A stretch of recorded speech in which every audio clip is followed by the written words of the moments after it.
Mary Antisco, Chair of the Board of Symphoria, thank you for being with us. Thank you, Carrie.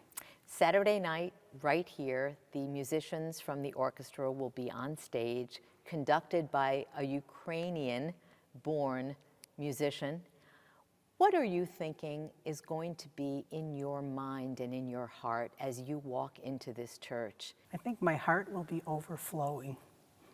It's been a very difficult time ever since this war started, and to have the opportunity to share and showcase the Ukrainian culture with our community, provide some respite for our Ukrainian immigrants who have settled here and become United States citizens, and to be able to transport ourselves for a while listening to the beauty of the music. Now, you were born here in the United States. Your parents came here after World War II. The goal of the concert is to help the refugees who will be coming here, several hundred of them.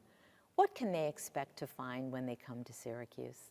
They will find open arms from the Ukrainian community. I mean, there's several churches in the area, and of course the people who have been immigrating over the years are here to help.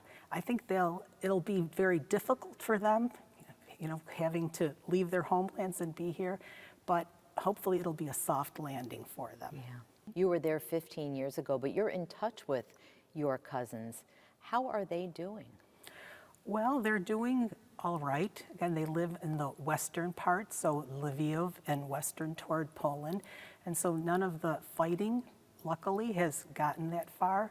I just spoke with my first cousin on Easter and asked how things were, and if any of our family were in the war, and she said that so far everything was okay, but the city that she lives in, they got their first 3 soldiers that were returned home for burial.